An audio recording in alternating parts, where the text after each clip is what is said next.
All right, this is Sean and Nick focusing on our Neighborhood Improvements LLC and just getting some of our business outline created. So right now we're on the title page, and we're using the format from Guy Kawasaki's Art of the Start 2.0. Here we go. Go for it. So, while you went to go with the pen, I was thinking, all right, what do we start with? Obviously, he has already the entire outline for us, so now we just got to create our own, which is pretty fun. The title page is the first part of the business plan that he says is important. I would agree. Would you agree? Yep. Okay, cool. So we got to grab people's attention. So what do people love? Is what I was thinking. So I think we go back to our why. So what's the why for Neighborhood Improvements LLC? That's what I was just written down in the executive summary. Okay, on the next perfect. page. So what do you have in the executive summary? I have the purpose statement. What do we believe that Neighborhood Improvements LLC is doing for this community? What do we believe about, what are we supposed to be doing? Are we supposed to improve the community? Are we supposed to provide homes for people, good investments for investors or even home buyers? What is it that our main focus is? I'm not entirely sure. I didn't write that specifically. I wanted to throw some ideas at it first. And then, why do we believe it? That why do we believe it is got to be the main reason of what people see. Like, why do we believe it? Like, why do we think what we're doing is a good thing? Yeah, well, so my core thing, we can incorporate this and weave it and change it a little bit, but, so my why is, I think I shared this before, is just happiness, bottom line happiness, because I know that if I can create happiness for someone else, then they'll be happier. And that will be like a candle flame that gets passed along. It's not you're not giving away anything. The thing you're giving away is more happiness to more people. And then they're inspired to give more happiness away. So the thing that I always like to fundamentally come back to is I create environments where people thrive with economic and emotional well-being. And I think when you come to neighborhood improvements, it's not only all the companies that do that, right? So right, this is not a unique idea. It's not a unique idea, but that's one of the philosophies that we do. And so one of the purpose action statements, I forget exactly how you had it in your little notes, but it's right over there. So in the psychology of the thing, let's have it be that, what's the practice we do every day? One thing I took away from your dad, Tom, is, every day he reads his mission statement for his customers. So what's the thing that everybody in our organization, whether they're a contractor or a service partner or somebody that we pay, what's the one thing that they could do every day, like as their own personal mission or their own business mission in favor of Neighborhood Improvements LLC? That's what I want. That's what I want to create here today, because I think if once we have that why, everything else can fall into place a lot easier. Because we can always find everybody else. Exactly. We can find anything we need, but we need to know why. And I think even above the why aspect, the catalyzing statement is going to be the driving factor that people will want to be incorporated or working with us in some aspect, in some way, shape, or form. Such as, I used a computer in every home, which was Microsoft's. Sure. And all of a sudden, people thought that was crazy. Now, if you don't have a computer in your house, you're crazy. Right. So I think it's we create great environments where people can really feel safe to live. Absolutely. Because I think that's in line with some of the municipalities that I looked at, and it's not necessarily with every bank, but eventually, at one point they backed a home that in a whatever neighborhood that we're picking up at a much reduced price, not because they just want to get rid of it. It's because the market dictated that the value of it went down. So we're actually creating value for people in neighborhoods that, at one point we're valuable or more valuable, but we're just making that realization come true. And again, it goes back to the concept of the candle flame and the darkness, right? At some point, some of those candle flames got blown out. Right. So now our job is just to reignite those and, show that, hey, this is a really awesome place to be. Absolutely. And I like that because when we are creating valuable assets, whatever that asset is it the home, is it the actual land itself, what is that? And then our brand, which is through Neighborhood Improvements, is going to be so recognizable that people will call us and ask us, hey, these homes aren't even in that level of decreased value, but we would just want you to be a part of something that we're doing in new development or in old development or whatever it is that we Right. want, like people will like our brand so much. Well, and I think you see this in a lot of great middle class neighborhoods where people have kids have grown up and moved on, and the homes haven't been updated in a long time, or the landscaping hasn't, and take the home that you just are rehabbing. It's the same thing. Right. You're just giving, you're breathing a little bit of new life into it and Right. creating a great space out of a really good space. And we're just taking, for our value proposition, and at the beginning here is looking at a lot of high value, higher ROI type of situations, Right, especially because for it really investors. needs it. Right. Well, investors, and it's only as good for the investors as if somebody's the market finds value in it. Otherwise, it's not gonna.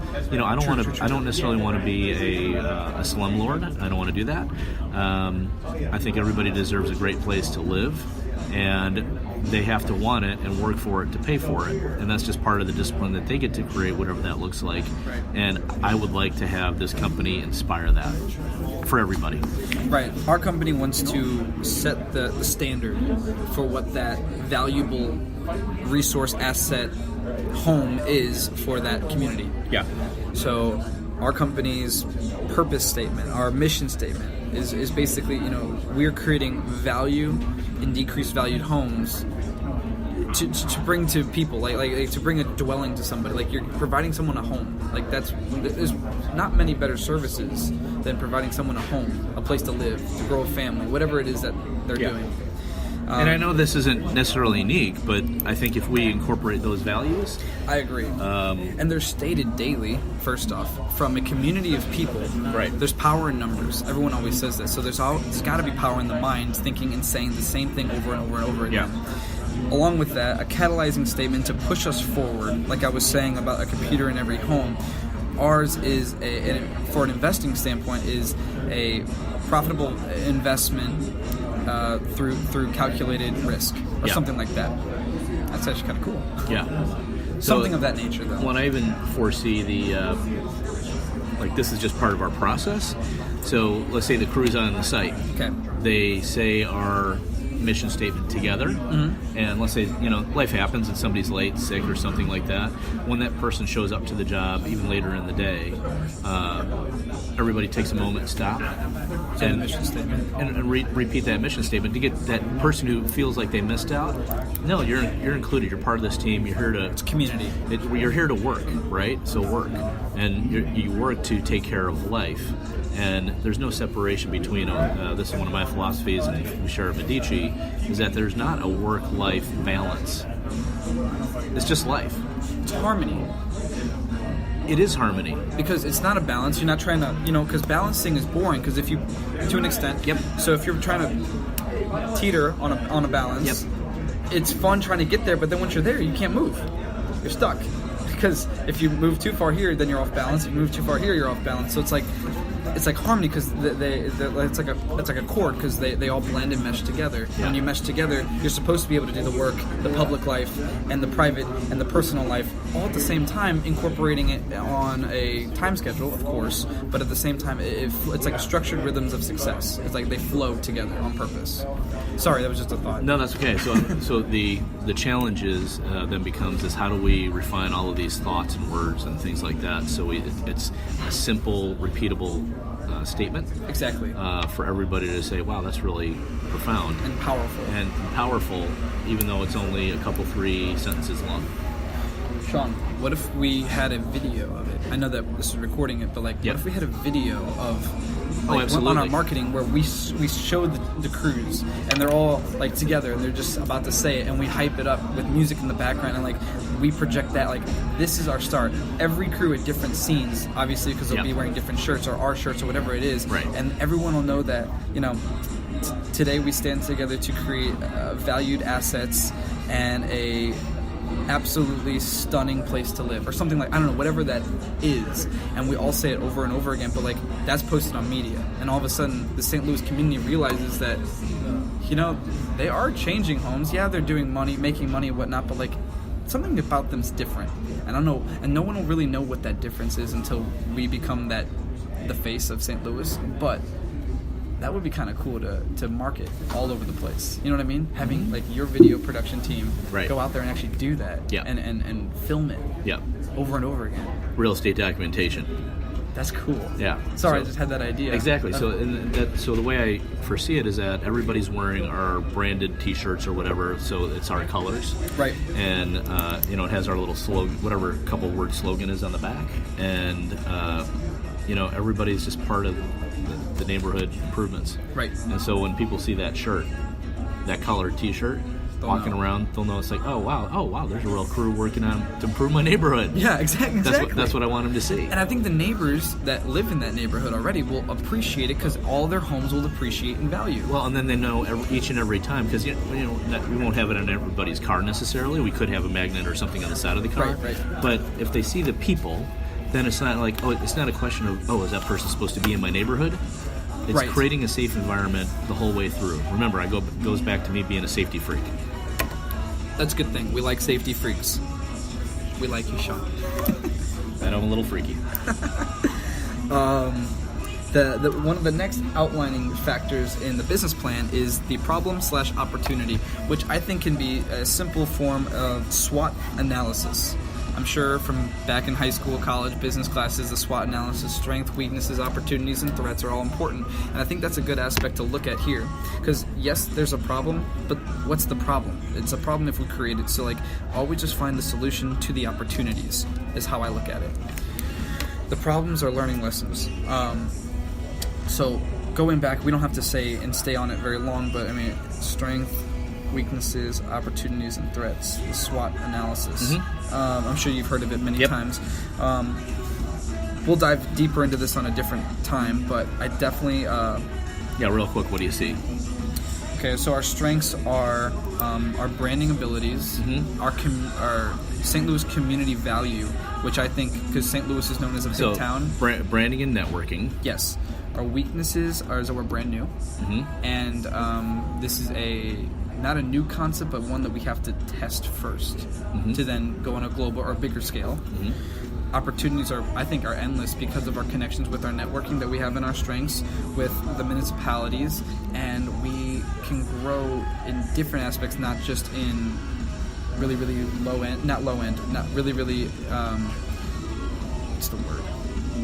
The type of homes we're getting, they're reduced in price. We might be able to do flips and provide flips such as a Weston Park too in the future. You know what I mean? So we have a range of opportunity in dollar value.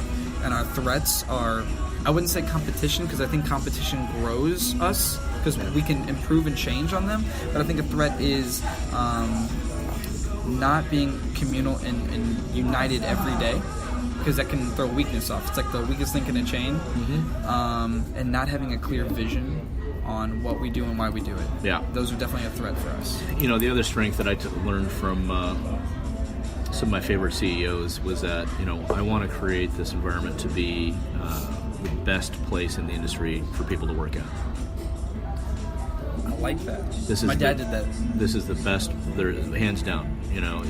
Not only can you make the most money, but you're the happiest. This is where people want to be for the rest of their life. Even if the money's the same, this is where people want to be, because we just created a culture of this is really the best place. Because you get to do what you love to do, and that's the only differentiator that I see for any company, because look, we could have a gazillion different competitors out there. We're going to have the same challenges as they do, but the biggest challenge, in my opinion, it always comes down to culture and employee fit.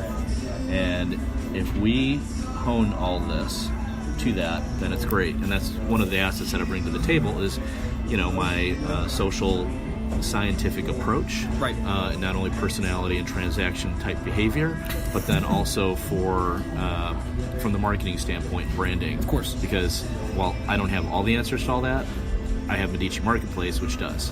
Correct. So those resources are part of our team. That's really important. I really like that, because I want to incorporate that potentially even with the mission statement, is that our culture is what people want to come to. As an investor, of course, because guess what? It's a safe and it's a profitable investment. Or as a crew member, or as a general contractor, or as a whatever. people want to come to us because we provide the culture that people want and desire. Right.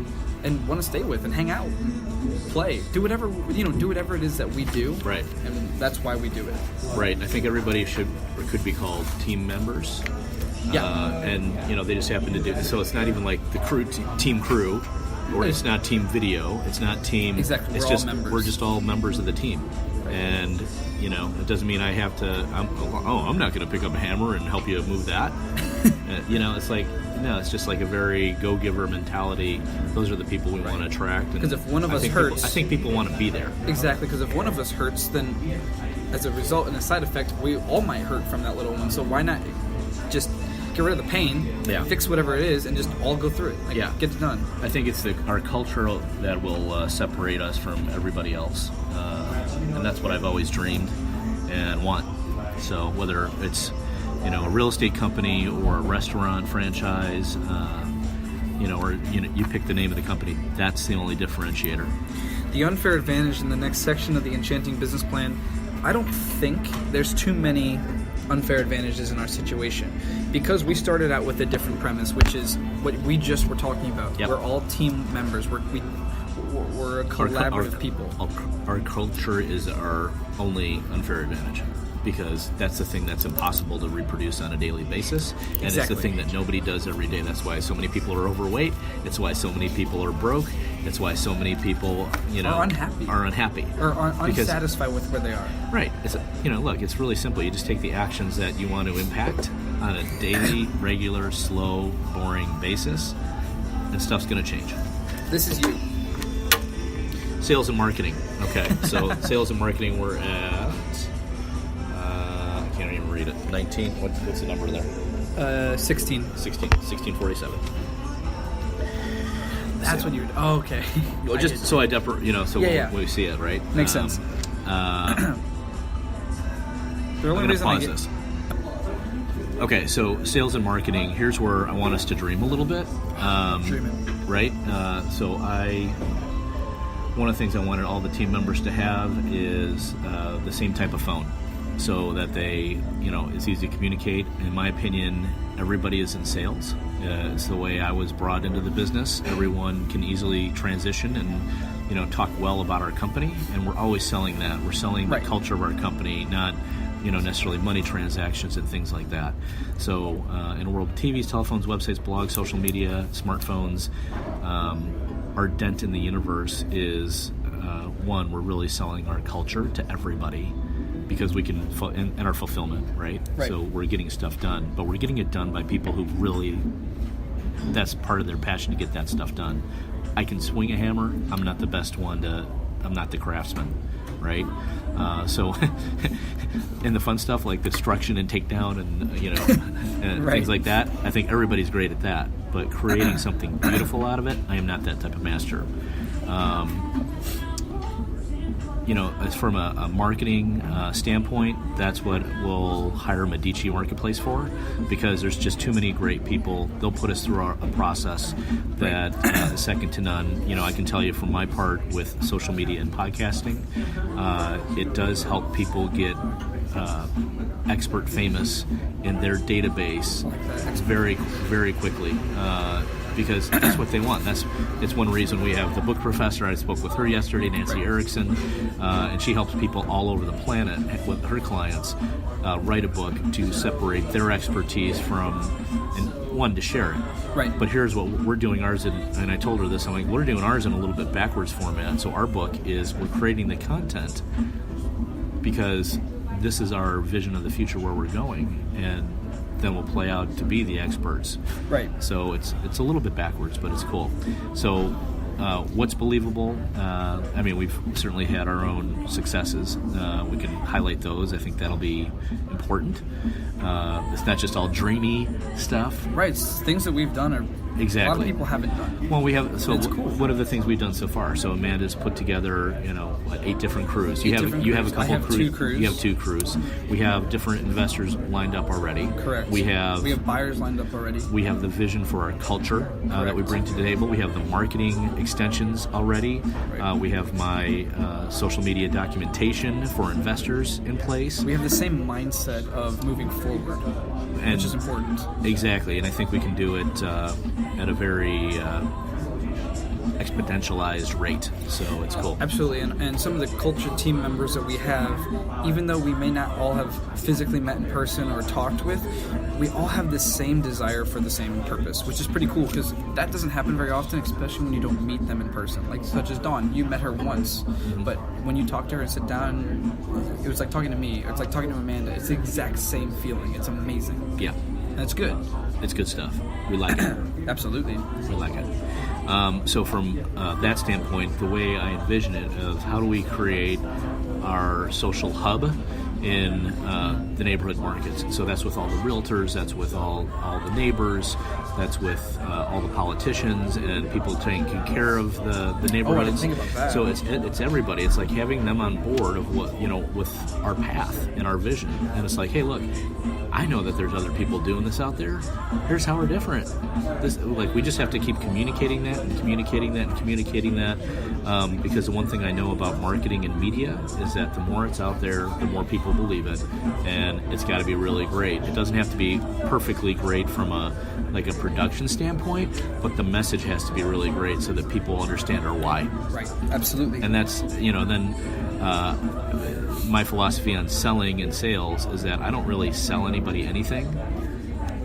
I just really help people buy because we have the best stuff. I like that.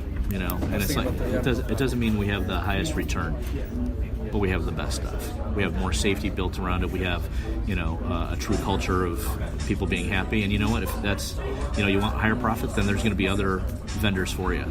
But we're a service partner, and right.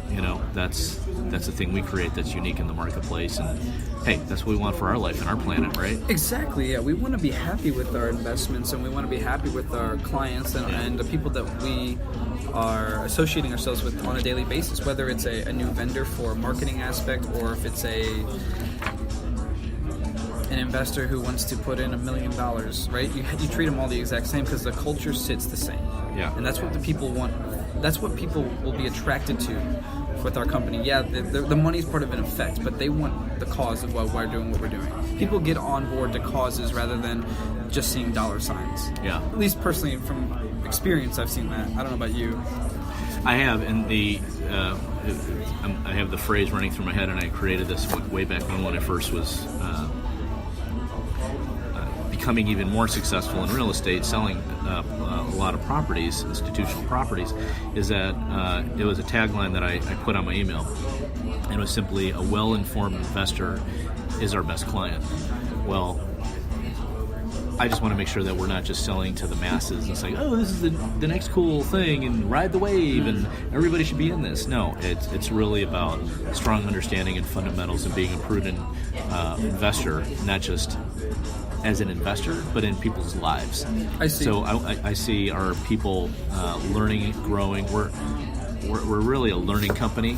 We just happen to be in the real estate business. I like that. I think I might have stole that from Keller Williams. Thank you, Gary Keller.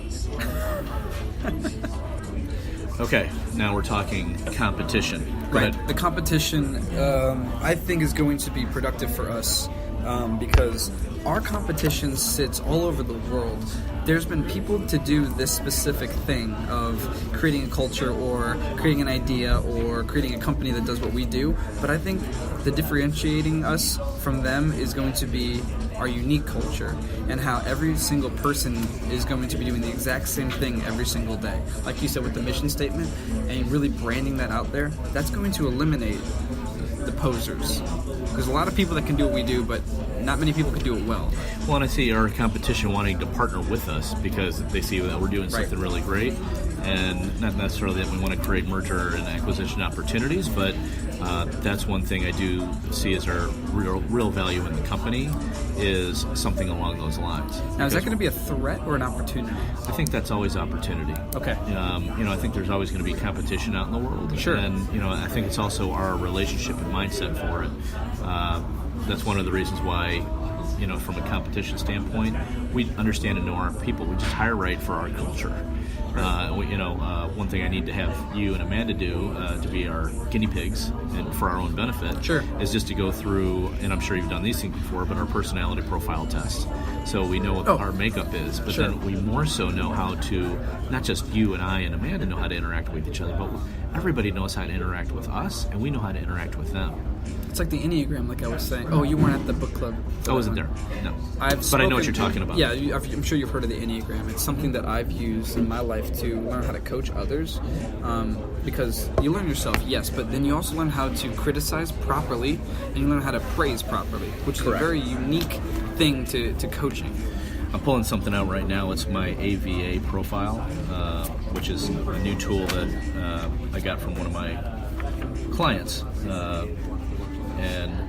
It's what's cool is we created an easy. It was the fastest one that I know. That's probably the most accurate. There are ones I think that are more detailed, like Art Snarzik does that one, but this one from Tai Chi Consulting.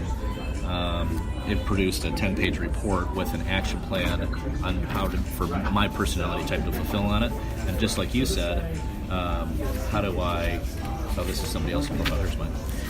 How do I get coached? What are the best practices for interacting with me, and how to be, coached? So I think if we come from that point of HR standpoint, from a cultural standpoint, there's always going to be competition, but it's a competition in the sense that it's not a threat. It's just another company that's in the marketplace. And the way I really look at it is, it's do we want to acquire them, or are we just going to stay, neutral from their business lines? Like not neutral from their business lines, like we wouldn't go after the same business, but neutral from it's whatever they're doing it their way, and we can totally. This is where we would sell. We're really selling against the competition and really informing the market of what the differentiators are. And we can also use the competition as a resource for sales as well. Yeah. So in our aspect, yes, we're profiting from our competition based on their buying the properties or buying our investments, whatever that is. However, they're also providing themselves with quality properties, knowing that they're partnering or buying from us. Correct. They're not just going to be cheap. That makes sense? That's right. Okay. Anything else on that one? No. Hold that thought.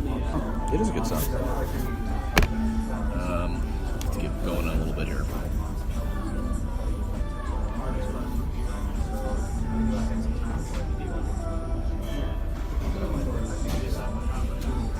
Do we need sponsorship?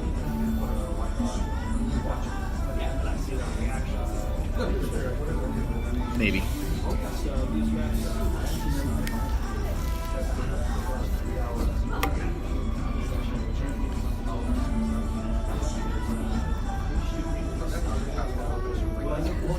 So we have to show how we make money. Yeah. And I think we talked a minimum.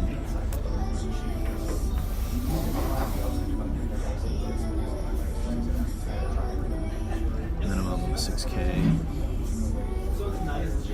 or 20%, whichever is more, right? Mm-hmm.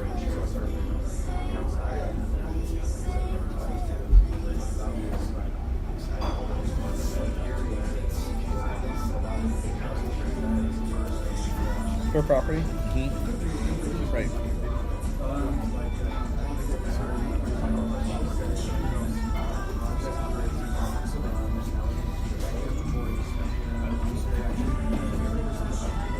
And if we can't get that, what does it mean?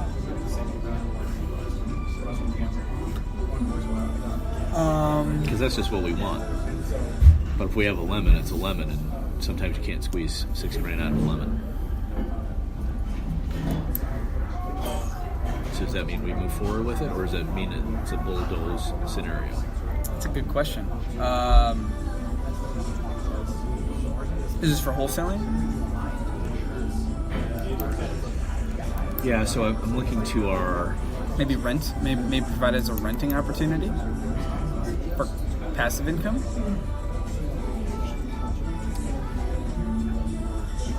So part of the thing I thought of for neighborhood improvements is if you're going to have a tear down scenario that the city would pay for, there's a cost to that, that's fine. But then what do they do with it? Then it's just a vacant lot, which in and of itself might not be the worst thing.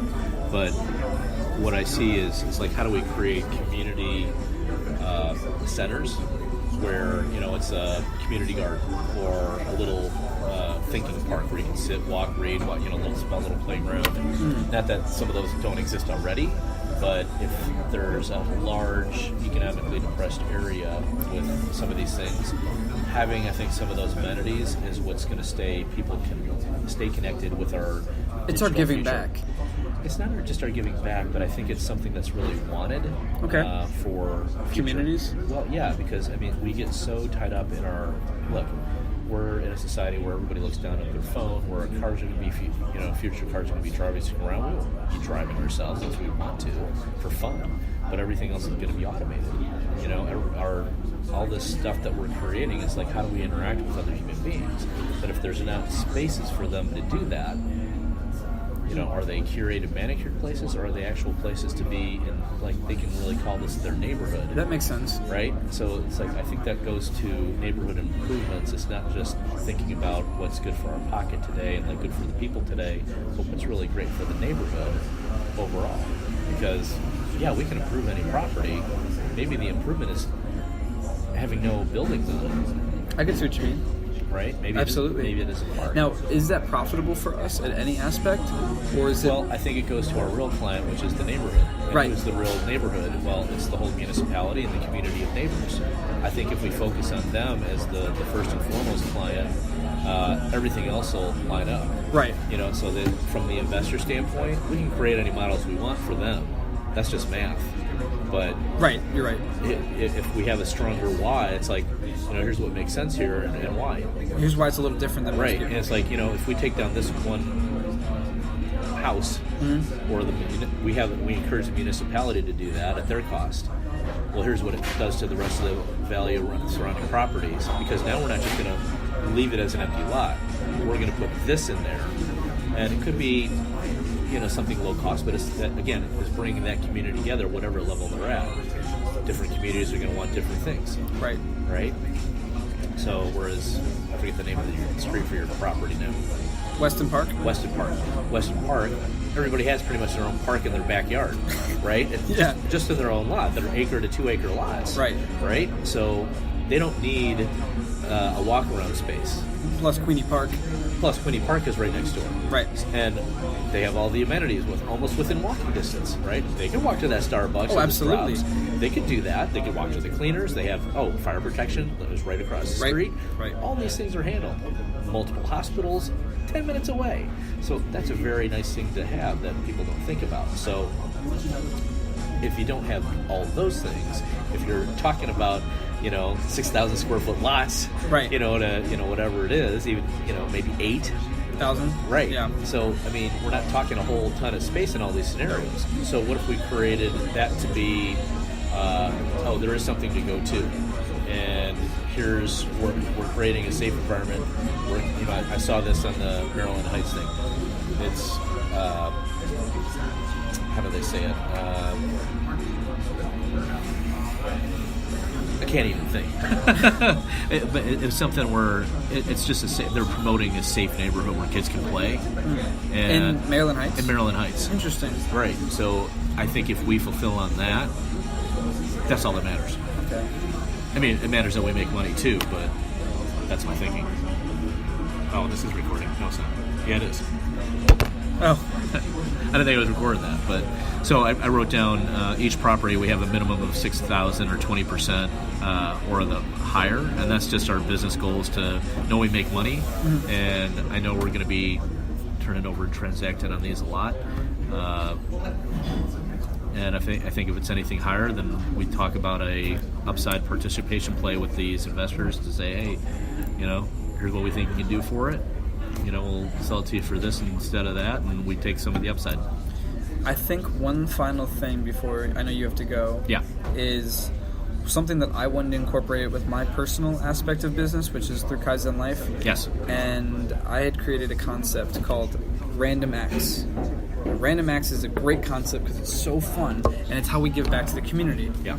Random acts of kindness is basically what it is, whether it's going to a store, paying for random people's food, because why not? Yeah. Or building a park, or taking time, if it's not financial giving back, it's time giving back, or your talent, or whatever it is that you're doing and giving it back. I think that's something we need to incorporate through our entirety of why neighborhood improvements is different.